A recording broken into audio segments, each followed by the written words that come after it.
तो फिर से स्टार्ट करते हैं 12th केमिस्ट्री का एक और नया लेक्चर। 12th केमिस्ट्री में चल रहा है रासायनिक बलगतिकी, जो कि पिछले लेक्चर तक थ्योरेटिकल पोर्शन कुछ न्यूमेरिकल्स के साथ कंप्लीट हो चुका है। लेकिन आज के लेक्चर में हम रासायनिक बलगतिकी चैप्टर की एनसीईआरटी अभ्यास को करने वाले हैं। तो इस दृष्टि से ये लेक्चर बहुत महत्वपूर्ण हो जाता है। तो हम स्टार्ट करते हैं। मैं आपको एक एक क्वेश्चन यहाँ सॉल्यूशन के साथ कराता जाऊँगा।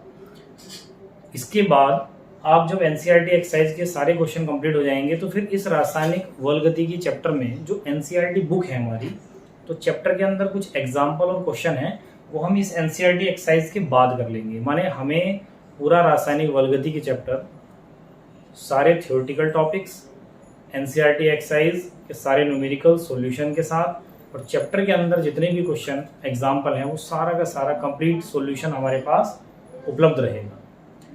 कुछ कॉल्स मेरे पास स्टूडेंट की आ रही हैं कि उत्तराखंड में लैब असिस्टेंट की भर्ती परीक्षा है, तो उससे संबंधित वीडियो भी आपको बहुत जल्द देखने को मिलेंगे।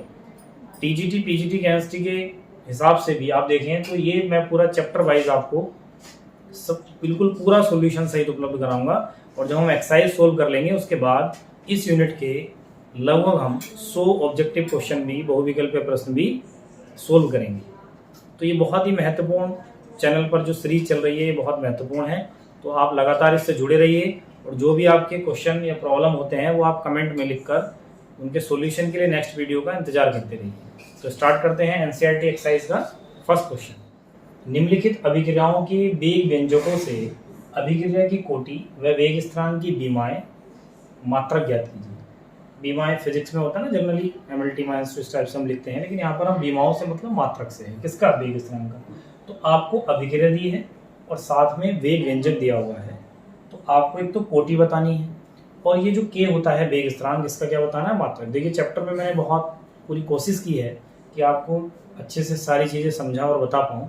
तो आप उन वीडियो को रिवाइज करके इस एक्सरसाइज को सोल्व करें तो आपके लिए ज़्यादा फायदेमंद रहेगा। तो आप देखिए, समीकरण से वेग व्यंजक लिखना मैंने पहले ही कहा है, ये प्रायोगिक होता है, हमसे कभी ऐसे नहीं पूछा जाता। तो ये क्वेश्चन में दिया है, तो इसके फर्स्ट पार्ट में देखिए हमें अभिक्रिया से कोई मतलब ही नहीं है। हमें वेग व्यंजक जो दिया है वहीं से कोटि पता चलेगी और वहीं से इस वेग स्थिरांक का मात्रक ज्ञात होगा।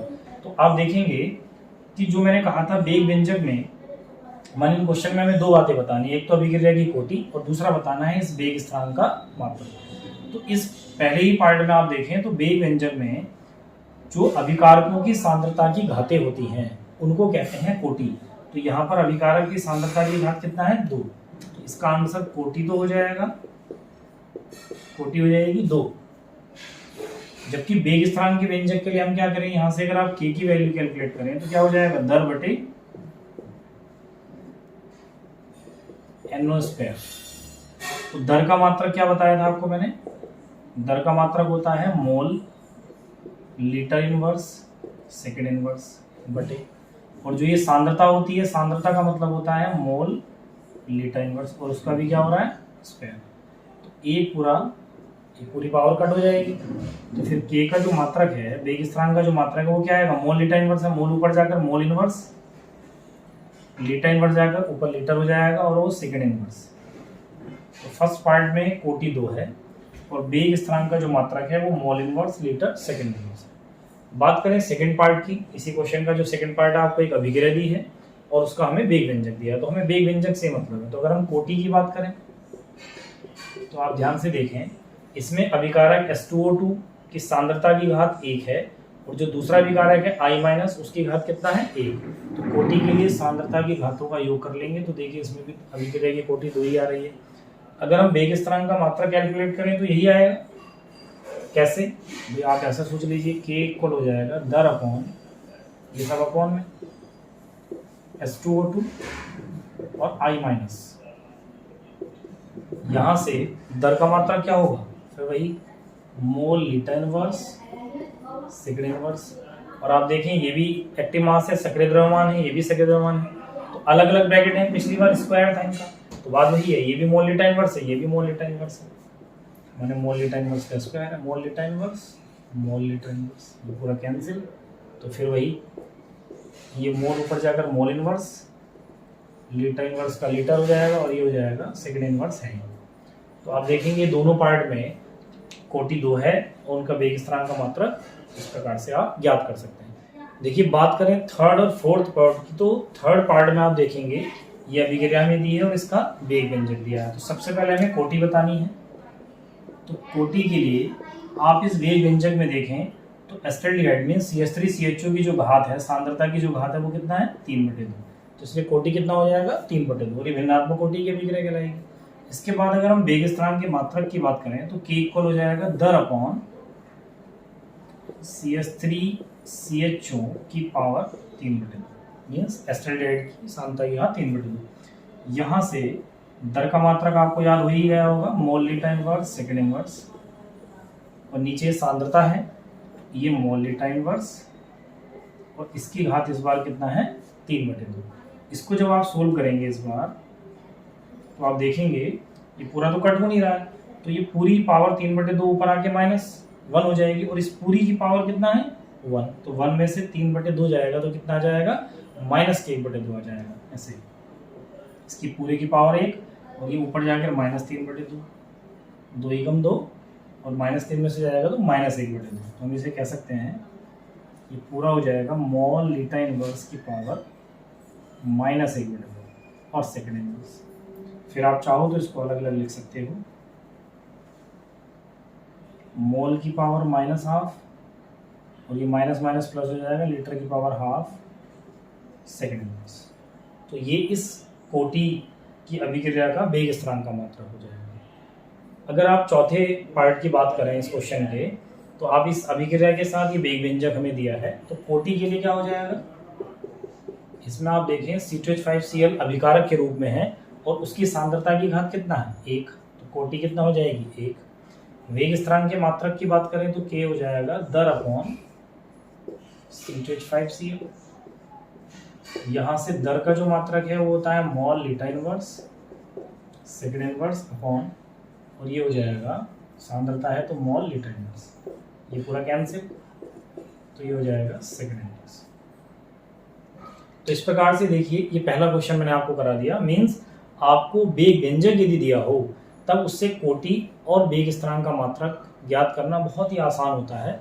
इन जो चारों पार्ट हैं इस क्वेश्चन के वो आपको बहुत अच्छे से समझ आ गए होंगे। तो इस प्रकार के जो और भी क्वेश्चन आएंगे तो आप उनको सोल्व आसानी से कर पाएंगे। बोर्ड एग्जाम में ऐसे क्वेश्चन आधा आधा मार्क्स में 2 पार्ट हो सकते हैं, तो 1 मार्क्स का क्वेश्चन ऐसा हो सकता है, तो बहुत आसान सी बात है। चलिए बात करते हैं एनसीईआरटी एक्सरसाइज क्वेश्चन नंबर 2 की, जिसमें क्या है, किसी अभिक्रिया 2a + b arrow a to b के लिए वेग व्यंजक दर, मींस वेग व्यंजक जो दिया है वो हमें दिया है दर बराबर KAB²। K का मान दिया हुआ है, वेग स्थिरांक का मान दिया हुआ है, तब आपको प्रारंभिक वेग ज्ञात करना है, अर्थात पहली दर ज्ञात करनी है, जबकि A की सांद्रता आपको दी है और B की सांद्रता आपको दी है। साथ में तब भी अभिक्रिया की दर ज्ञात कीजिए जब A घटकर 0.06 मोल लीटा इनवर्स शेष रह जाए। तो क्वेश्चन में देखिए 2 पार्ट हैं। सबसे पहले मैंने आपको कहा है कोई भी न्यूमेरिकल प्रॉब्लम सोल्व करने के लिए सबसे पहले जो भी वैल्यू आपको समझ आया वो नोट कर लीजिए। उसके बाद जो आपसे मालूम कर रहा है उसका फॉर्मूला लिखिए, उसमें जो पता है मान लिख दीजिए, नहीं पता है तो फिर ये सोचिए वो कैसे आएंगे। तो पहला पार्ट तो बड़ा इजी सा है। आपको एक तो दिया है दर बराबर KAB², माने वेग व्यंजक का समीकरण दिया है। साथ में आपको K का मान दिया हुआ है 2.0 × 10⁻⁻⁶, मात्रक लिखे हैं, मैं यहाँ नोट नहीं कर रहा हूँ। और A की सांद्रता आपको दी है प्रारंभिक सांद्रता 0.1 और B की प्रारंभिक सांद्रता आपको दी है 0.2। तब आपसे पहली दर पूछी है तो सीधे सीधे ये सारी वैल्यू आप इसमें लिख देंगे समीकरण नंबर 1 में। ये मान समीकरण 1 में रखने पर, तो जैसे ही आप ये मान रखेंगे तो यहां से लिख भी देता हूं, प्रारंभिक दर या वेग इक्वल हो जाएगा, K की वैल्यू लिखेंगे तो K की वैल्यू है 2.0 10⁻⁻⁶ इंटू A की सांद्रता है आपकी 0.1 और B की सांद्रता है आपकी 0.2 का स्क्वायर। इसको आप सोल्व कर लेंगे, बहुत आसान कैलकुलेशन है। तो ये आपका आंसर आ जाएगा mole litre inverse second inverse. क्यों आएगा, क्योंकि दर है, दर का मात्रक ये होता है। तो यहाँ पर आप कैलकुलेशन खुद से करनी है आपको। इसके बाद जो सेकंड पार्ट में पूछ रहा है, सेकंड पार्ट मीन्स तब भी अभिक्रिया की दर ज्ञात कीजिए जब ए घटकर इतना रह जाए। तो अब आप सोचिए कि जब ए घटकर इतना रह रहा है तो वेग स्थिरांक तो वही काम करेगा, क्योंकि दर तो आपसे पूछिए, दर पूछिए तो इसी समीकरण में मान रखने हैं। तो दर आपकी आएगी नई दर जो आपको लानी है, तो वेग स्थिरांक तो वही काम करेगा। चलिए के पता है, ए घटकर इतना रह जाए माने शेष सांद्रता आपको दी है, तो ए का मान ये हो जाएगा 0.06। लेकिन जो बी की शेष सांद्रता है वो नहीं दी है, तो इसलिए ये क्वेश्चन इंपॉर्टेंट हो जाता है इसका सेकंड पार्ट कि फिर हम बी की शेष सांद्रता कैसे निकालेंगे। क्यों? क्योंकि इस दर वाले समीकरण में ये जो ए और बी की सांद्रताएं होती हैं ये शेष सांद्रताएं होती हैं। तो ए की तो दी हुई है हमें, लेकिन बी की नहीं दी हुई है। तो हम क्या करें, सबसे पहले इस ए की शेष सांद्रता से हम निकाल लेते हैं कि ए की कितनी सांद्रता ने अभिक्रिया में भाग लिया। तो यहाँ मैं लिख रहा हूं ए की अभिक्रिया में प्रयुक्त मात्रा या प्रयुक्त सांद्रता कैसे पता चलेगा। ए था कितना 0.1, शेष कितना रह गया 0.06। तो अगर मैं इसमें से इसे माइनस कर लूं तो प्रयुक्त मात्रा आ जाएगी, मीन्स 0.1 माइनस 0.06, तो यह आएगा 0.04 मोल लीटर इनवर्स। माने ए ने अभिक्रिया में जो प्रयुक्त हुई मात्रा होगी वो इतनी होगी। अब आप अभिक्रिया से देखो, यहाँ ये जो अभिक्रिया दी है 2a + b एरो a2b, तो यहाँ से हमें क्या पता चल रहा है, अगर a प्रयुक्त हो रहा है दुगना तो b उससे हो रहा है आधा, क्योंकि यहाँ 2a लिखा है यहाँ b लिखा है। तो अब मैं इसके हिसाब से b की प्रयुक्त मात्रा निकाल सकता हूँ। b की अभिक्रिया में प्रयुक्त मात्रा क्या होगी, 1/2 होगी a की प्रयुक्त मात्रा, क्योंकि जितना a प्रयुक्त होता है उससे आधा प्रयुक्त होता है b। यह हमें अभिक्रिया से पता चल रहा है, क्योंकि यहाँ a का गुणांक 2 है और b का गुणांक 1 है। इसका मतलब b की मात्रा से दुगना यूज हो रहा है a। तो अगर हम b की प्रयुक्त मात्रा निकालें तो इससे आधी होगी a से, तो इसलिए मैंने लिख दिया 1/2 a की प्रयुक्त मात्रा। तो 1/2 गुणा a की प्रयुक्त मात्रा आई थी हमारी 0.04, इसको अगर आप डिवाइड करेंगे तो आएगा 0.02 मोल लीटर इनवर्स। लेकिन हमें प्रयुक्त मात्रा नहीं चाहिए b की, हमें चाहिए तो शेष मात्रा ना फाइनली। तो बस जब हमारे पास b की प्रारंभिक मात्रा है, b की प्रयुक्त मात्रा है, तो b की शेष मात्रा आ जाएगी। कैसे? इसलिए b की शेष मात्रा यानी उतने ही समय में जितने में a इतना रह रहा है उतने ही समय में, तो b की शेष मात्रा होगी b की प्रारंभिक मात्रा मीन्स 0.2 माइनस b की प्रयुक्त मात्रा 0.02। इसको आप माइनस करेंगे तो आएगा 0.18 मोल लीटर इनवर्स। तो अब आपके पास b की शेष मात्रा है, a की उसने दी थी कि घटकर इतना शेष रह जाता है, तो नई दर आ जाएगी। तो यहाँ लिख लेंगे, इसलिए नई दर बराबर फॉर्मूला फिर वही है KAV²। तो इसमें अब आप वैल्यू लिख लेंगे, भाई वेग स्थिरांक तो हमारा वही काम करेगा 2.0 इंटू 10⁻⁶। ए की जो शेष मात्रा थी नई वाली कंडीशन में वो 0.06 और बी की हमने जो कैलकुलेट की है वो आ रहा है 0.18 का स्क्वायर। अब आप इसको भी इसी प्रकार से जैसे मैंने कहा था पहले वाली कैलकुलेशन सोल्व करनी है, तो इसको भी सोल्व कर लेंगे, तब आपकी नई दर आ जाएगी। मात्रक वही रहेगा उसका, मोल लीटर इनवर्स सेकंड। तो आपको ये समझ आ गया होगा। एक बार फिर से थोड़ा सा इन शॉर्ट में आपको बता रहा हूँ। आपको दूसरी कंडीशन में अभिक्रिया की दर बतानी है जब a घटकर इतना रह जाए। तो a की तो शेष मात्रा है हमारे पास, b की शेष मात्रा निकालने के लिए हमने क्या किया, सबसे पहले हमने a की ही प्रयुक्त मात्रा निकाल ली। तो a की प्रारंभिक मात्रा में से उसकी शेष घटा ली तो प्रयुक्त आ गई, और इस प्रयुक्त की a की प्रयुक्त मात्रा की हेल्प से हमने b की प्रयुक्त मात्रा निकाल ली, क्योंकि वो हमें अभिक्रिया में दिख रहा है कि जो b प्रयुक्त हो रहा है a से आधा प्रयुक्त हो रहा है, यूज हो रहा है। तो b की प्रयुक्त मात्रा होगी 1/2 a की प्रयुक्त मात्रा, तो इससे b की आ गई। तो b की प्रयुक्त मात्रा है प्रारंभिक है, तो उससे शेष आ जाएगी। माने b की प्रारंभिक मात्रा में से b की प्रयुक्त मात्रा घटा लेंगे, तो ये शेष मात्रा आ गई। तो जब a और b की शेष मात्रा हमारे पास है, तो फिर से हमने अभिक्रिया के दर वाले फॉर्मूले में ये मान रख लिए, तो नई दर आ जाएगी। मात्रक दर का वही रहेगा, mole litre inverse second inverse. तो मैं ऐसे ही करके आपको एक एक क्वेश्चन करके करा रहा हूँ, तो बहुत ध्यान से पेन और कॉपी आप जरूर लेकर बैठे और खुद से भी करने का इसको प्रयास करते रहें, तभी आपको बहुत अच्छे से समझ में आना स्टार्ट होगा। करते हैं क्वेश्चन नंबर 3 की। बहुत इंपॉर्टेंट क्वेश्चन है और ऐसे मैंने आपको चैप्टर पढ़ाते टाइम ऐसे क्वेश्चन आपको कराए भी थे।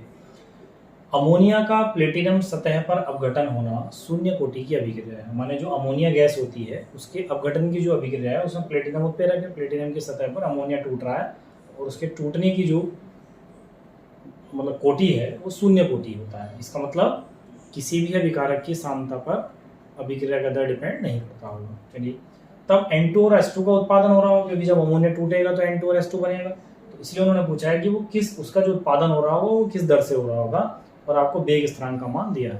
तो पहले हम सबसे पहले अमोनिया का जो अपघटन हो रहा है उसकी अभिक्रिया को लिख लेते हैं। तो NH3 आपको पता है कि अमोनिया में नाइट्रोजन और हाइड्रोजन भाई इन्हीं से वो बनता है तो इन्हीं में टूटेगा। इसको अगर आप बैलेंस करेंगे तो बैलेंस करने पर आप देखेंगे 2NH3 और ये होता है N2 + 3H2।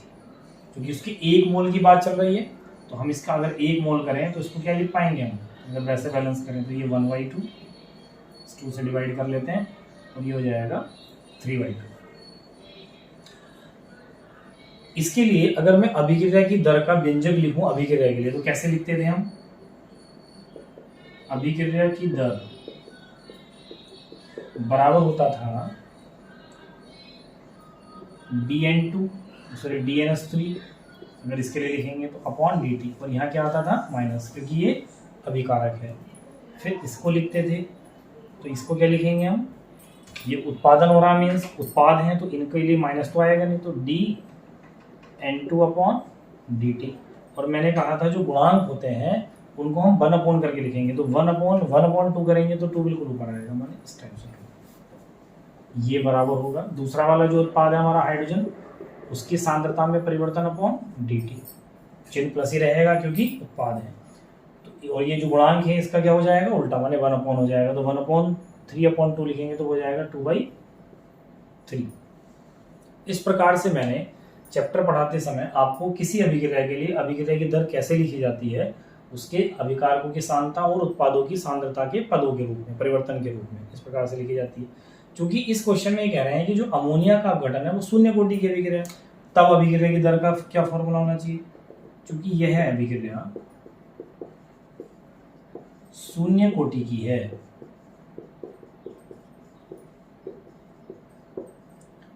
तब क्या होगा भाई, अभिक्रिया की दर बराबर होगा K और कोई सा भी अभिकारक नहीं, बस मतलब सांद्रता किसी भी अभिकारक की सांद्रता का 0 होगी, माने ये होगा। तो आप ध्यान से देखिए ये तो मैंने लिखा है इस अभिक्रिया के हिसाब से अभिक्रिया की दर, और प्रश्नानुसार हमारी जो ये अभिक्रिया है वो शून्य कोटि की है। तो कुल मिलाकर ये हुआ कि हम इस अभिक्रिया की दर की जगह कितना लिख सकते हैं, K लिखा जा सकता है। तो इसको हम इक्वेशन 1 और इसको इक्वेशन 2 बोल देते हैं। तो लिख देते हैं समीकरण 1 व 2 से, समीकरण 1 व 2 से क्या निकल के आ रहा है, K बराबर, क्योंकि अभिक्रिया की दर की जगह हमने K लिख दिया, K बराबर हो रहा है -dNH3/dt 2 × dN2/dt और 2/3 हो रहा है dS2/dt। अब आइए अपने प्रश्न पर, क्या कह रहा है वो, नाइट्रोजन व हाइड्रोजन के उत्पादन की दर। तो मुझे नाइट्रोजन के उत्पादन की दर बतानी है और हाइड्रोजन की। तो एक बार मैं इस समीकरण से K के साथ क्या ऑपरेट कर लूँ, ये तो यहाँ से हम लिख देते हैं, इन दोनों को बराबर ले लेते हैं क्योंकि K का मान मुझे पता है कितना है। तब आप देखेंगे क्या हो जाएगा भाई, तो मैं लिख देते हैं N2 के उत्पादन की दर के लिए, N2 के उत्पादन की दर के लिए आप क्या करोगे, इन दोनों पदों को बराबर लिख लोगे तो ये हो जाएगा 2dN2/dt इक्वल K। भाई इसे हमने इसके बराबर ले लिया, K का मान लिख लो आप यहाँ से, तो ये हो जाएगा फाइनली dN2/dt, क्योंकि इसी को तो बोलेंगे नाइट्रोजन के उत्पादन की दर। तो ये 2 उधर जाके कितना हो जाएगा अपॉन में, मानी 1/2 और K की वैल्यू लिख लो आप 2.5 × 10⁻⁴। इसको आप सोल्व कर लेंगे तो आपके नाइट्रोजन के उत्पादन की दर आ जाएगी। फिर 2 से इसको डिवाइड कर लेंगे 1.25 इंटू 10⁻⁴। क्या यूनिट रहेगी? दर है, तो वही फिर आप देखिए ऊपर मोल लीटर इनवर्स, नीचे सेकंड इनवर्स है, टाइम सेकंड में तो mole litre inverse second inverse. अब आपको यदि हाइड्रोजन के उत्पादन की दर बतानी है तो आप इन दोनों को इक्वल लिख लीजिए, इसको इसके साथ, इसको यहां कर देता हूं। देखो हाइड्रोजन के उत्पादन की दर के लिए तो आप देखेंगे जब इसको इक्वल लिखेंगे तो ये हो रहा है 2/3 2/3 ds2/dt इक्वल टू k। तो ये इधर 3 मल्टीप्लाई में गुणा में जाएगा, 2 भाग में आएगा, तो ये हो जाएगा ds2/dt 3/2 और k का मान कितना है 2.5 इंटू 10⁻⁴। तो इससे 2 से इसको कट कर रहे हैं तो 1.25 आ रहा है, और फिर 1.25 की मल्टीप्लाई करोगे तो कितना आ जाएगा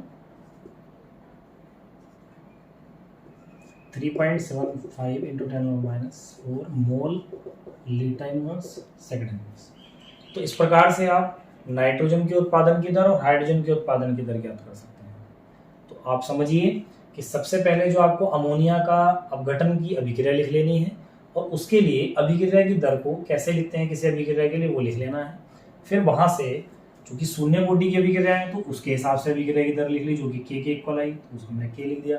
तो इस समीकरण से हम नाइट्रोजन को हमने के बराबर रखा, मीन्स बराबर है, तो वहां से नाइट्रोजन के उत्पादन की दर आ गई, फिर हाइड्रोजन के उत्पादन की दर आ गई। यदि वो हमसे इसी क्वेश्चन में पूछता कि अमोनिया के विघटन की दर बताइए, तो हम इसको इक्वल है तो इसको लिख लेते, तो फिर के का मान डालते, यहाँ तो सीधे सीधे आ ही जाता, जो के का मान है उसकी अमोनिया के विघटन की दर हो जाती। जबकि हमसे इसमें नाइट्रोजन और हाइड्रोजन के उत्पादन की पूछी है, क्योंकि वो बन रहे हैं, ये टूट रहा है।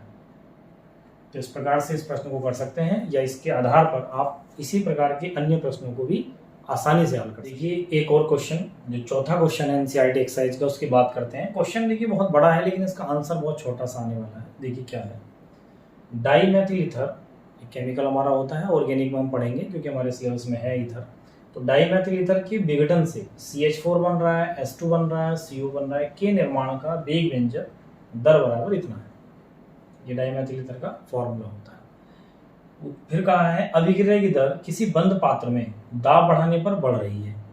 माने डाईमेथिल ईथर को किसी बंद पात्र में लिया हुआ है और उसका अगर दाब बढ़ा रहे हैं तो अभिक्रिया की दर भी क्या हो रही है, बढ़ रही है। इसलिए अभिक्रिया की दर को डाईमेथिल ईथर की सांद्रता को आंशिक दाब के पदों में व्यक्त किया गया है। इसका मतलब यह है कि इस बार जो अभिक्रिया का दर है, चूंकि दाब बढ़ाने पर अभिक्रिया की दर बढ़ रही है, तो उन्होंने क्या काम किया कि अभिक्रिया की दर को आंशिक दाब के रूप में व्यक्त किया। मीन्स दर बराबर के, पी और सफिक्स में लिखा है CH3OCH3। इसका मतलब है डाईमेथिल ईथर का आंशिक दाब, और उसकी घात 3/2। तो आप ध्यान से समझिए कि ये भी दर है और ये भी दर है। ये दर तब है जब सांद्रता के रूप में लिखी है, लेकिन वो कह रहा है कि जो अभिक्रिया की दर है वो डाईमेथिल ईथर का दाब बढ़ाने पर बढ़ रही है। तो इसलिए इस बार उन्होंने अभिक्रिया की दर को आंशिक दाब के रूप में व्यक्त किया है। फिर क्या पूछा है, यदि दाब को बार में, माने दाब का जो मात्रक है वो आपने क्या लेना है, बार, और समय को मिनट में मापा जाए, तब अभिक्रिया की दर और वेग स्थिरांक का मात्रक क्या होगा। बहुत आसान क्वेश्चन है। सीधे सीधे वो ये भी कह सकते थे कि भाई हमने वेग व्यंजक ये दिया हुआ है, जरा आप एक बार इस दर का मात्रक बता दो और इस वेग स्थिरांक का मात्रक बता दो। लेकिन उन्होंने पहले ये कहा, ये समझाने के लिए कि डाईमेथिल ईथर अगर टूटे तो ये तीनों चीजें बनती हैं। प्रयोग से अध्ययन करके सांद्रता के रूप में जो वेग व्यंजक है वो ये है। अगर वो यहां से दर और वेग स्थिरांक का मात्रक पूछे तो ऐसे हम बहुत सारे क्वेश्चन कर चुके हैं। तब उसी स्थिति में आपको पता है कि इसकी सांद्रता का मात्रक मोल लीटर इनवर्स ले लेते हैं। लेकिन अब की बार वो कह रहे हैं कि इस वेग व्यंजक को आंशिक दाब के रूप में व्यक्त किया गया है, तो आपको आंशिक दाब के रूप में इस दर का मात्रक बताना है और इस वेग स्थिरांक का मात्रक बताना है। तो देखिए आंसर में अगर आप आंशिक दाब के रूप में दर का मात्रक लाना चाहते हैं तो दर का मात्रक सीधे होता है, सांद्रता को आप यहां पर दाब कहते हैं और नीचे उसको समय के साथ देखा जाता है, क्योंकि दर का मतलब क्या होता है, dx/dt मीन्स सांद्रता अपॉन समय। तो सांद्रता तो दाब में होगी, दाब है, आंशिक दाब है, और नीचे आता है समय, समय परिवर्तन। तो दाब किस में बता रहे हैं वो, बार में, और समय किस में मापना बता रहे हैं, मिनट में। तो दर का मात्रक कितना हो जाएगा, बार मिनट इनवर्स। इसके बाद वो आपसे वेग स्थिरांक का मात्रक पूछ रहे हैं, मींस के का, तो के का मात्रक। इसके लिए आप क्या करोगे, के की वैल्यू निकालोगे, दर के नीचे ही आ जाएगा पूरा, दर upon P C S three O C S three की घात 3/2। तो दर का मात्रक तो अभी आया ही हमारा बार मिनट इनवर्स, ये लिखो ऊपर बार मिनट इनवर्स। जबकि ये आंशिक दाब है, सांद्रता माने आंशिक दाब के रूप में, और दाब के मात्रक क्या होता है, बार, तो बार की घात 3/2 इस टाइप से। इसको अगर हम सोल्व करें तो बार की घात ऊपर 1 है, ये 3/2 ऊपर जाके माइनस की हो जाएगी, तो 1 माइनस 3/2 करेंगे तो कितना आएगा, -12। तो फाइनली आप कह सकते हैं बार की पावर -1/2 और मिनट की पावर -1। इस प्रकार से आप आंशिक दाब के रूप में जो उन्होंने वेग व्यंजक हमें लिख के दिया है, उसकी सहायता से हम दर का मात्रक और वेग स्थिरांक का मात्रक ज्ञात कर सकते हैं। मैंने आपको जब अभिक्रिया की दर पढ़ाया था, जब इनके मात्रक आपको लिखने बताए थे, तब मैंने उस समय बताई थी ये बात कि जब हम सांद्रता के रूप में रहते हैं तो सांद्रता माने मोल लीटर इनवर्स, और यदि हम उस सांद्रता को दाब के रूप में व्यक्त किया जाए, मींस गैस हो वो, तो उसको आंशिक दाब के रूप में लिखेंगे, और आंशिक दाब माने दाब का मात्रक जो होता है, यदि वो बार कह रहा है तो बार लेंगे, और यदि वो एटीएम कह रहा है तो एटीएम लेंगे। मेरा कहने का मतलब ये है कि ये सांद्रता ही है, ये आंशिक दाब के रूप में सांद्रता है, ये मोल लीटर इनवर्स मींस द्रव्यमानों के रूप में सांद्रता है। तो इस प्रकार से हम मात्रक लिख सकते हैं। बस यहाँ क्या होता था, दर के मात्रक में अगर सांद्रता होती तो ऊपर मोल लीटर इनवर्स आता, यहाँ मोल लीटर इनवर्स ना देकर दाब है सांद्रता के रूप में, तो दाब का मात्रक क्या होगा, बार, और समय का मिनट उसने कहा है। तो इस प्रकार से हम चौथा क्वेश्चन सोल्व कर सकते हैं। इसके बाद क्वेश्चन नंबर 5 की बात करें तो क्वेश्चन नंबर 5 है, अभिक्रिया की दर को प्रभावित करने वाले कारकों का उल्लेख कीजिए। ये कह सकते हैं अभिक्रिया के वेग को प्रभावित करने वाले कारक लिखिए। तो मैंने आपको चैप्टर पढ़ाते टाइम ये पूरा एक वीडियो में हमारा एक टॉपिक है, तो इसे वहां से आप तैयार कर सकते हैं। इन शॉर्ट में मैं कह रहा हूँ कि अभिक्रिया की दर को कौन कौन से कारक प्रभावित करते हैं। उसमें हमने पढ़ा था तापमान का प्रभाव, उस समय हमने पढ़ा था उत्प्रेरक का प्रभाव, जो कि मैंने सघन ऊर्जा से रिलेटेड कुछ बातें आपको बताई थी। फिर हमने पढ़ा था अभिकारक की प्रकृति, हमने पढ़ा था अभिकारकों का पृष्ठीय क्षेत्रफल। इस प्रकार से मैंने आपको 5 लगभग कारक बताए थे जो अभिक्रिया की दर को प्रभावित करते हैं। तो आप इस क्वेश्चन का हल उन पहली वाली वीडियो में देख सकते हैं। तो ये बहुत इंपॉर्टेंट क्वेश्चन है, बोर्ड एग्जाम में लिखने के लिए आता है, तो इसलिए इसको वहां से आप रिवाइज कर सकते हैं। इसके बाद नेक्स्ट क्वेश्चन है question number 6, very important question है। एक अभिक्रिया किसी अभिकारक के प्रति द्वितीय कोटि की है। मान लीजिए उस अभिक्रिया में कोई अभिकारक भाग ले रहा है तो उसके सापेक्ष द्वितीय कोटि की है। इसका मतलब उस अभिकारक की सांद्रता की 2 घात पर अभिक्रिया की दर डिपेंड करती है।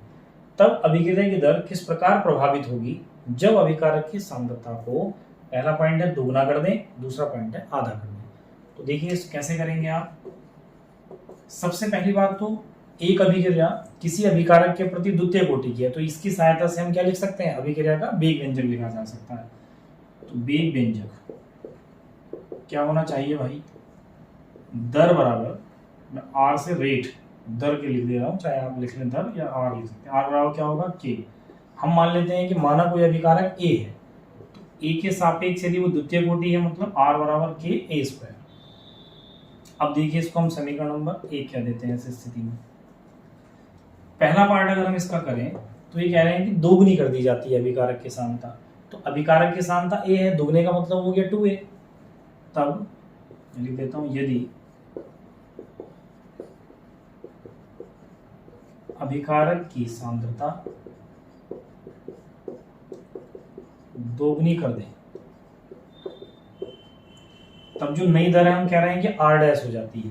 तो वेग स्थिरांक वही a की जगह कितना ले लेंगे, 2a का स्क्वायर। इक्वेशन नंबर, इसको सोल्व कर लें तो हो जाएगा r डैश इक्वल टू, हो जाएगा 4, 2 के वर्ग से 4 बाहर आएगा, 4 स्क्वायर। Equation number 2। तो आपको नई दर कितनी है वो तुलनात्मक बताना है, तो समीकरण 1 और 2 को आप यहाँ से डिवाइड कर लीजिए। समीकरण 1 भागा समीकरण 2, तो ये हो जाएगा r अपॉन r डैश के ए स्क्वायर अपॉन 4 के स्क्वायर, ये पूरा कैंसिल। तो r अपॉन r डैश आ रहा है 1/4। नई दर बतानी है तो इधर क्रॉस मल्टीप्लाई करेंगे तो आर डैश की वैल्यू कितना आ जाएगी यहाँ से 4r, आर डैश बराबर हो रहा है 4r। तो आप कह सकते हैं कि जो नई दर है वो पहली दर की कितनी हो जाएगी 4 गुनी। तो आप लिख के आएंगे एग्जाम में ये लाइन कि अगर आप अभिकारक की सांद्रता को 2 गुना कर दें तब नई दर पहली दर की कितनी हो जाएगी 4 गुनी हो जाएगी। इस प्रकार से कर सकते हैं। इसी के सेकंड पार्ट की बात करें तो पहली इक्वेशन तो यही है। सेकंड कंडीशन में क्या हुआ है, अभिकारक की सांद्रता को कितना कर दिया है आधा, यहाँ लिख देते हैं।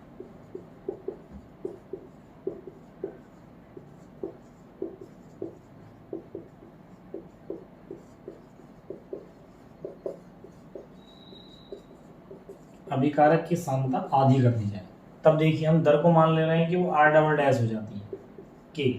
आधा करने का मतलब हुआ a/2 स्क्वायर। इसको सोल्व करें तो कितना हो जाएगा, ये अपॉन में 4 आ रहा है तो k/4 a स्क्वायर।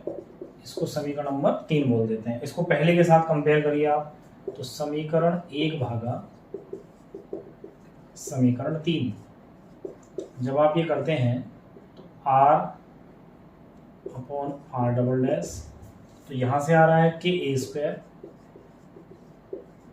और यहां से आ रहा है k/4 a स्क्वायर। इसको अगर आप सोल्व करेंगे तो ये पूरा कैंसिल और ये 4 बिल्कुल ऊपर जाएगा और फिर यहां से क्रॉस मल्टीप्लाई करते हैं आप तो आर डबल डैश की वैल्यू आएगी r/4।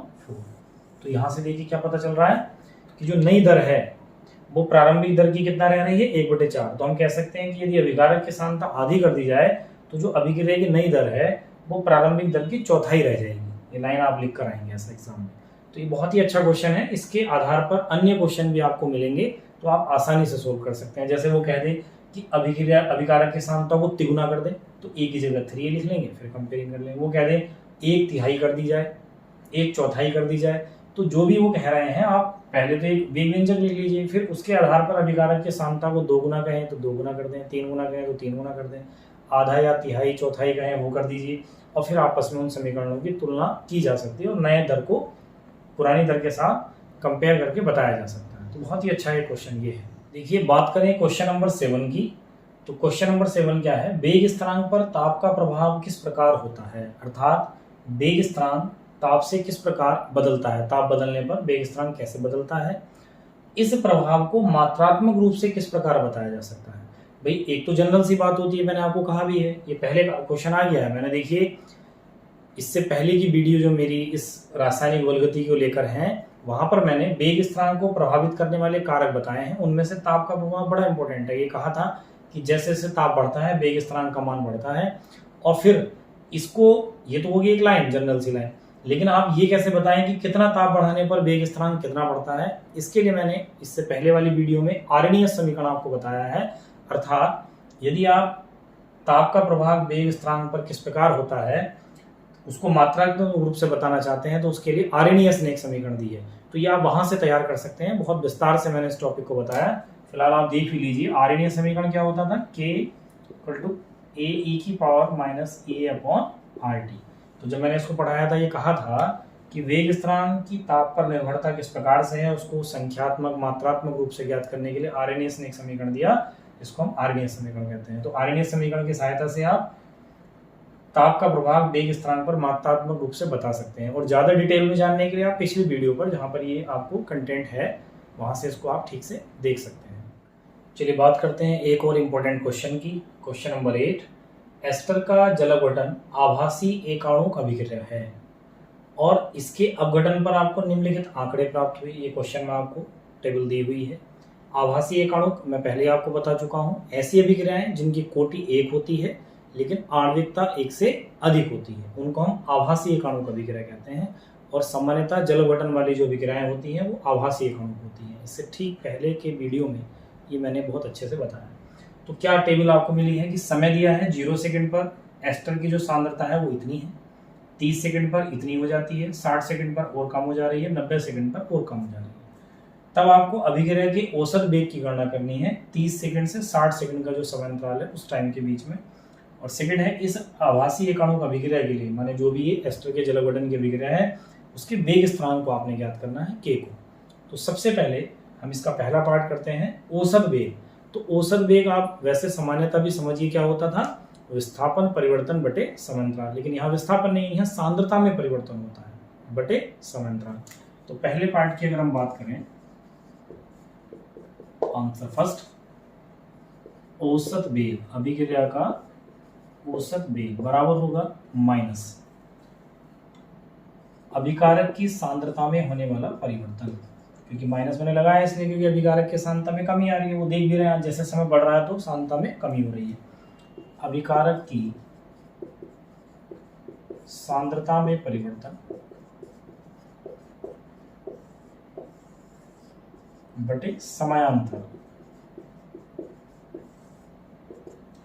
तो आप देखिए माइनस, भाई कौन से समयांतराल में पूछा हमसे, 30 से 60 सेकंड, तो 30 से 60 सेकंड समयांतराल, तो 60 सेकंड पर सांद्रता अब कितनी है 0.17 माइनस 30 सेकंड पर कितनी थी 0.31 अपॉन 60 माइनस 30, तो 30 से 60 समय के बीच पूछा है तो 60 माइनस 30, 60 पर सांद्रता कितनी 30 पर, इसको माइनस कर लेंगे और ये मतलब कैलकुलेट करेंगे, देखिए वैल्यू माइनस में आएगी लेकिन इस माइनस से प्लस हो जाएगा, 60 में 30 30, तो इस सब को सोल्व करके जो अभिकारक की सांद्रता मतलब जो अभिक्रिया की दर आएगी वो लगभग आएगी 4.67 इंटू 10 टू द पावर -3, चूंकि अभिक्रिया का वेग है मीन्स औसत वेग हो या वेग है दर है, तो मात्रक क्या बताया मैंने आपको, mole litre inverse second inverse. तो ये पहला पार्ट इस प्रकार से हो जाएगा। मान लीजिए इसी में अगर वो ये कह दें कि 60 से 90 सेकंड समय अंतराल पर औसत वेग बताइए, तो फिर आप उस समय अंतराल में जो सांद्रता में परिवर्तन हो रहा है माने ये माइनस इतना अपॉन 90 माइनस 60, तब आपका औसत वेग आ जाएगा। बात करें यदि सेकंड पार्ट की, जब आपको इस जो ये आभासीय कणों का अभिक्रिया है इसके वेग स्थिरांक की गणना करनी है, तो देखिए वेग स्थिरांक हम क्या काम करेंगे, हमारे पास 4 आंकड़े हैं, तो सबसे पहले तो यहां से निकाल लेंगे एक वेग स्थिरांक, एक बार इसका इसके साथ निकाल लेंगे और एक बार इसका इसके साथ निकाल लेंगे। तो सबसे पहले हम कह देते हैं 30 सेकंड पर t इक्वल टू 30 सेकंड पर, तब अगर आप वेग स्थिरांक निकाल रहे हैं चूंकि आभासीय कणों है तो प्रथम कोटि की अभिक्रिया है, तो प्रथम कोटि अभिक्रिया के वेग स्थिरांक का जो फॉर्मूला होता है वो 2.303 upon T log 10 base a node upon a। मैंने इसको केवल इसलिए लिख दिया है क्योंकि 30 सेकंड वाले समय पर हम वेग स्थिरांक की गणना कर रहे हैं, तो k1 क्या आएगा भाई 2.303, t कितना हो जाएगा भाई 0 से 30 है तो समय 30 सेकंड ही हुआ, log 10 base a node means प्रारंभिक मात्रा, तो समय जब 0 है तो प्रारंभिक मात्रा कितनी है 0.55 अपॉन शेष सांद्रता का मतलब है 30 सेकंड पर कितनी है 0.31। इस सब को आप कैलकुलेट करें, देखिए मैंने आप कैलकुलेशन बहुत पहले बता दिया है कैसे सोल्व करना है। ये पॉइंट कट जाएगा, 31 से सीधे 55 को डिवाइड करें, 1 पॉइंट समथिंग जो भी आएगा, लॉग टेबल मैंने आपको वीडियो है, लॉग टेबल से कैसे वैल्यू देखते हैं सब कुछ, जब मैं पहले ही कह चुका हूं कि जब आप एनसीईआरटी एक्सरसाइज का ये वीडियो देख रहे हैं तो जो भी इसमें कैलकुलेशन की बातें हैं या कोई थ्योरी आ जा रही है तो आप उससे पहले की वीडियो देख लें, प्लेलिस्ट में जाएं और जो भी टॉपिक आपको देखना है टॉपिक से आप सर्च कर सकते हैं और उस वीडियो से अपने सॉल्यूशन को देख सकते हैं। तो कैलकुलेशन लॉग टेबल से कैसे वैल्यू देखते हैं मैंने बताया हुआ है, तो कैलकुलेशन आप कर सकते हैं, यदि नहीं हो रही है तो आप कमेंट में लिख सकते हैं, मैं स्पेशली अगले वीडियो में उस कैलकुलेशन को बता सकता हूँ। लेकिन हम थोड़ा जल्दी से कोर्स को कवर कर लें इसलिए मैं थोड़ा सा प्रयास अपनी तरफ से भी कीजिए। यहाँ से अगर हम इस सबको कैलकुलेट करते हैं तो इस K1 की जो वैल्यू आ रही है वो समथिंग आती है 1.91 into 10 to the power -2 second inverse. क्यों आ रहा है सेकंड इनवर्स, क्योंकि प्रथम कोटि अभिक्रिया के वेग स्थिरांक का मात्रा क्या होता है सेकंड इनवर्स होता है।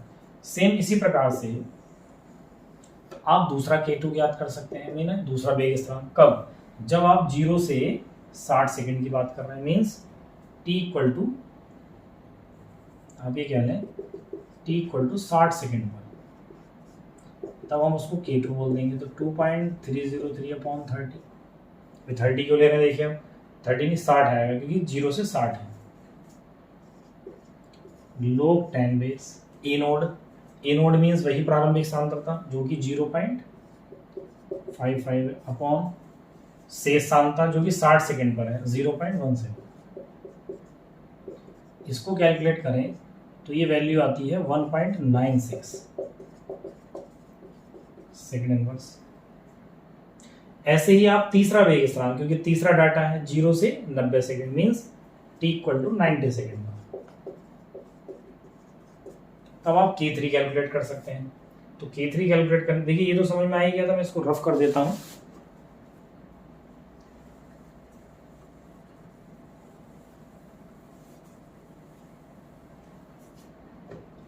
तब K3 के लिए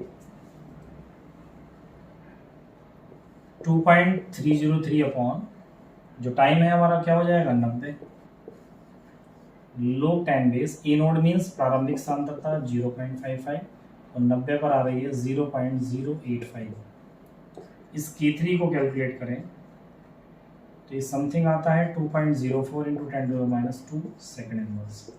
इस प्रकार से आपके पास 3 वेग स्थिरांक है, लेकिन हमने तो उसको एक ही वेग स्थिरांक बताना है, तो इन तीनों ही वेग स्थिरांकों का आप औसत निकाल सकते हैं। इसलिए यहाँ लिख देंगे, इसलिए K इक्वल टू होगा K1 plus K2 plus K3 upon 3।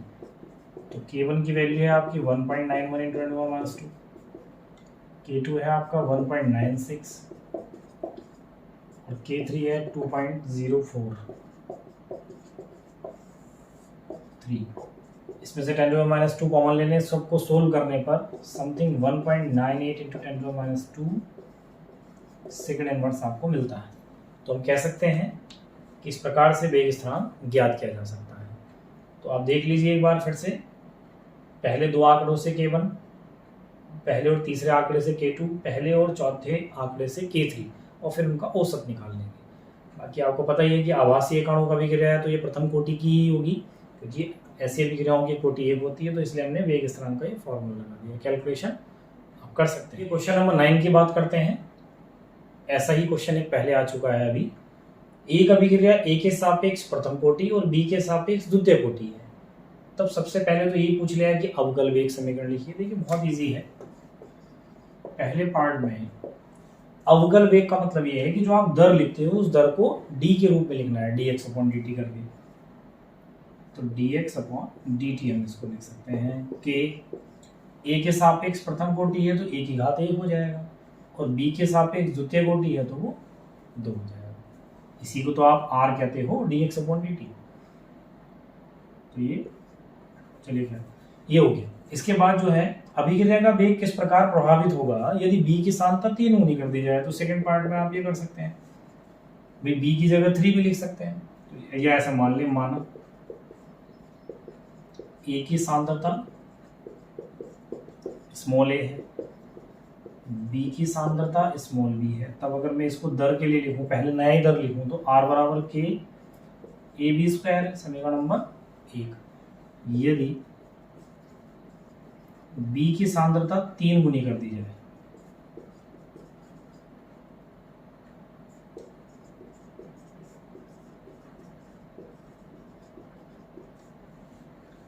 तब जो नई दर है हम मान लेते हैं r डैश के ए। b की जगह कितना लिख देंगे, फिर 3b स्क्वायर। इसको सोल्व करें तो ये आएगा 9 हो जाएगा, 9 के ए बी स्क्वायर।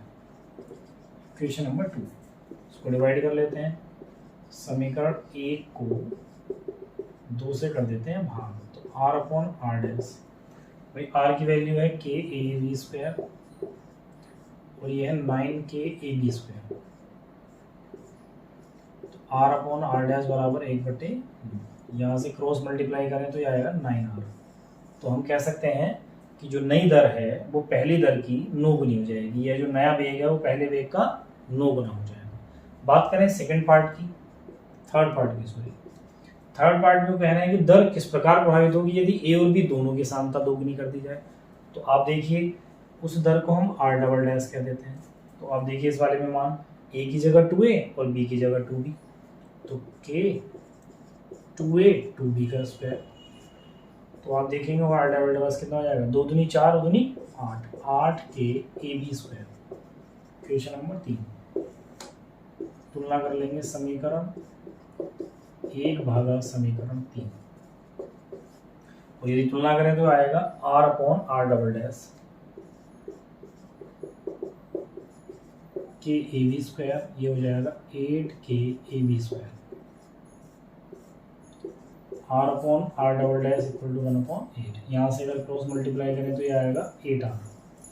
तो हम कह सकते हैं कि जो अभिक्रिया की नई दर है, मीन्स जब आप अभिकारक ए और बी दोनों की सांद्रता को दोगुना कर रहे हैं तो जो नई दर है, नया वेग है, वो पहली दर का 8 गुना हो जाएगा, पहले वेग का 8 गुना हो जाएगा। इस प्रकार से आप ये थ्योरी की लाइन लिख कर भी आएंगे। तो ये क्वेश्चन नंबर 9 एनसीईआरटी एक्सरसाइज का क्वेश्चन नंबर 10 बहुत ही अच्छा क्वेश्चन है। ऐसे और भी हमें क्वेश्चन इसके बाद देखने के लिए मिलेंगे। ए और बी कोई अभिकारक हैं, उनके बीच कोई अभिक्रिया हुई और अभिक्रिया की दर को लेकर निम्नलिखित आंकड़े प्राप्त हुए। क्या है ये टेबल देखिए। ए अभिकारक है, उसकी सांद्रता मोल लीटर इनवर्स में, ये ओब्लिक का मतलब ये है कि ए की सांद्रता को मोल लीटर इनवर्स में, बी अभिकारक है, उसकी सांद्रता को मोल लीटर इनवर्स में, और जो अभिक्रिया की दर है उसको mole litre inverse second inverse में रिप्रेजेंट किया हुआ है। पहला आंकड़ा ए की सांद्रता इतनी, बी की इतनी, तब दर इतनी है। जब ए की सांद्रता इतनी और बी की इतनी हो जाए तो अभिक्रिया की दर इतनी है। जब ए की सांद्रता इतनी और बी की इतनी तब अभिक्रिया की दर इतनी है। माने ये पहला डाटा है, ये सेकंड है और ये थर्ड आंकड़ा है आपका। तब आपसे पूछा है ए और बी के सापेक्ष अभिक्रिया की कोटि बताइए। तो देखिए बहुत आसान सा क्वेश्चन है। इसके लिए हम ऐसा मान लेते हैं पहले से, क्योंकि अभिक्रिया की कोटि बतानी है। ए और बी के सापेक्ष मीन्स ए की सांद्रता की कितनी घात और बी की सांद्रता की कितनी घात पर अभिक्रिया का दर डिपेंड कर रहा है, ये बताना है हमें। ऐसा मान लेते हैं कि माना अभिकारक ए की या ए के सापेक्ष पी कोटि व बी के सापेक्ष क्यू कोटि है,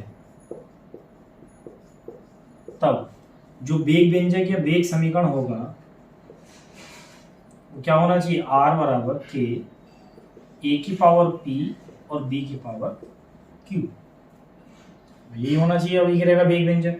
अब हम इसको पहले आंकड़े के लिए करते हैं, के लिए फर्स्ट आंकड़े के लिए। तो आर का मान कितना है 5.07 इंटू 10⁻⁻5 है। के ऐसे ही ए की सांद्रता है 0.20 की पावर पी और बी की सांद्रता है 0.30 की पावर क्यू। इसको मान लेते हैं समीकरण नंबर 1। अब दूसरे आंकड़े के लिए कर देते हैं, सेकंड के लिए। तब देखिए दर यही है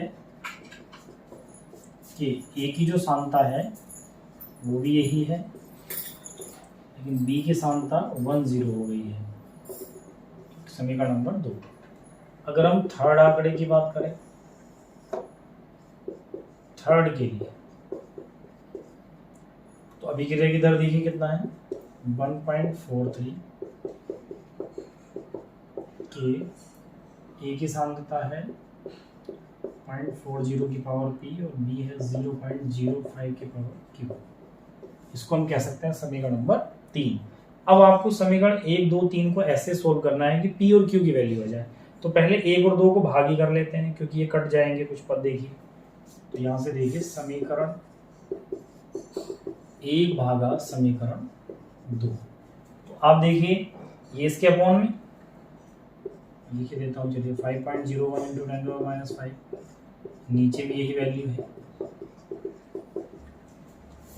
ये है के 0.20 की पावर पी और 0.30 की पावर क्यू अपॉन ये भी यही है, लेकिन ये 0.10 की पावर क्यू। देखिए तो समीकरण 1 और 2 को अगर हम भाग करें तो ये सेम वैल्यू कट, यहाँ से आया 1 और ये भी कट हो जा रहा है और ये बच रहा है यहाँ से 0.30.10 पूरी की पावर क्यू, और ये यहाँ से भी कैंसिल 3 बार, तो ये आ रहा है 3 की पावर क्यू। अब इसको आप सोल्व करना चाहते हैं तो कैसे करेंगे। देखिए इधर 3 की पावर क्यू है, इधर 1 है, तो मैं 1 को क्या ये लिख सकता हूँ 3 की पावर 0 और ये 3 की पावर क्यू, क्योंकि किसी भी संख्या की पावर अगर 0 हो, घात 0 होगी तो उसका मान कितना होता है 1। अगर यहाँ 5 की पावर क्यू होता तो मैं इसको लिख लेता 5 की पावर 0। इसलिए लिखा है क्योंकि अगर ये आधार समान होंगे तो इनकी घात क्या होगी, समान होगी, मतलब इनकी तुलना हो सकती है, समान नहीं होगी, सॉरी तुलना हो सकती है। तो क्यू की वैल्यू यहाँ से कितना आएगी, तुलना करने पर घात की 0। तो हम सीधे कह सकते हैं क्यू का मान 0 है और हमने बी के सापेक्ष क्यू ही कोटि मानी थी, बी के सापेक्ष क्यू कोटि, इसका मतलब बी के सापेक्ष अभिक्रिया 0 कोटि की होगी। चलिए क्यू की वैल्यू आ गई। अब आपको वैल्यू निकालनी है पी की। तो p की वैल्यू निकालने के लिए आपके पास समीकरण 1 2 3 है फिर से। तो अब की बार हम समीकरण 2 और 3 को देखते हैं। तो समीकरण 3 को यदि मैं 2 से भाग कर लूँ, क्योंकि ये 0.20 है वो 0.40 है, तो वहाँ से सोल्व हो सकता है कुछ आसानी से। तो इसको सोल्व करने के लिए देखिए ये टेबल का तो काम हो गया, मैं इसको रफ कर देता हूँ।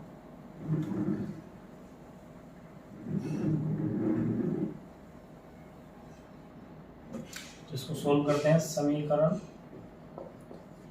3 को भाग कर दीजिए समीकरण 2 से। तो समीकरण 3 है हमारा 1.43 10 की पावर -4 और समीकरण 2 है हमारा 5.07 इंटू 10 की पावर -5। ये चल रहा है k 0.40 की पावर p 0.05 की पावर q अपॉन k। यहाँ से है 0.20 की पावर p 0.10 की पावर q। देखिए कैलकुलेशन है और कुछ है नहीं इसमें ज़्यादा, ये कैंसिल हो जाएगा। अगर आप इसको सोल्व करेंगे, देखिए यहाँ तो पावर p q की जो वैल्यू है वो कितना है 0 है, तो इसकी पावर 0 इसकी पावर 0, तो इनकी तो वैल्यू 1 हो ही जानी है, तो ये तो पद वैसे कैंसिल हो जाएंगे। तो यहाँ से इसको सब सोल्व करें तो ये समथिंग 2.82 आता है, और यहाँ से इसको सोल्व करोगे आप तो ये पॉइंट कैंसिल और ये 2 बार, तो 2 की पावर p। इसको आप कैलकुलेट कर लेना, ये इतना ही आएगी वैल्यू, ठीक से थोड़ा ध्यान भी रख सकते हैं। तो अब अगर आप इसको सोल्व करना चाहते हैं तो देखिए इसको आप घात की तुलना ऐसे तो कर नहीं पाएंगे, तो इसके लिए हम क्या कर लेते हैं, दोनों ओर लोग ले लेते हैं। दोनों ओर लोग टाइम बेस लेने का, तो जब आप लोग टाइम बेस लेंगे तो ये हो जाएगा लोग टाइम बेस 2.82, और यहाँ पर जब आप लोग लेंगे तो p सामने आ जाएगा। ये चलिए मैं एक बार लिख देता हूँ, लोग टाइम बेस 2 की पावर p, तो जो घात होती है वो सामने आ जाती है। इसकी अगर आप वैल्यू देखेंगे तो ये समथिंग 0.45 आ रही है, और 2 लोग टाइम बेस 2। तो यहाँ से आप देखिए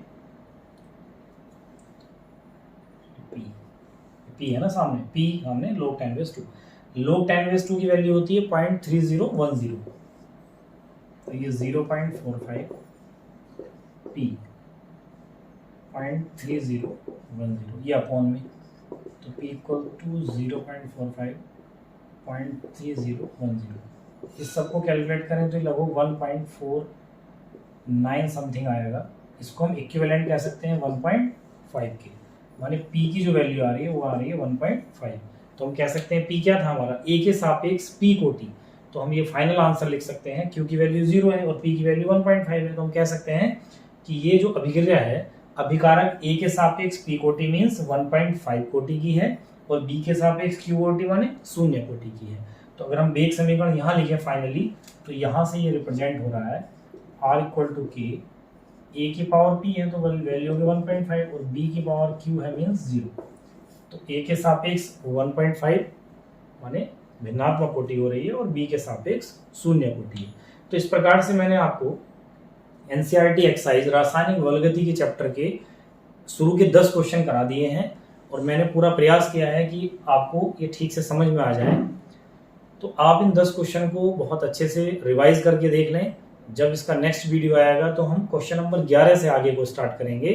तब तक आप ये वीडियो और इससे पहले की जो वीडियो इस चैप्टर के हैं उनको बहुत ध्यान से देखते रहिए। और मैंने इस वीडियो के स्टार्टिंग में भी कहा है कि जब हमारी एनसीईआरटी एक्सरसाइज कंप्लीट होगी फिर हम इसके बहुविकल्पीय प्रश्नों की बात करेंगे, जो कि हमें बोर्ड एग्जाम के साथ साथ प्रतियोगी परीक्षा में भी बहुत मदद करने वाले हैं। चाहे वो प्रतियोगी परीक्षा टीजीटी केमिस्ट्री या पीजीटी केमिस्ट्री को लेकर हो, या लैब असिस्टेंट का जो एग्ज़ाम उत्तराखंड में लोक सेवा आयोग के द्वारा आयोजित होने वाला है, उसके जो परीक्षार्थी हैं वो भी इन वीडियो से हेल्प ले सकते हैं।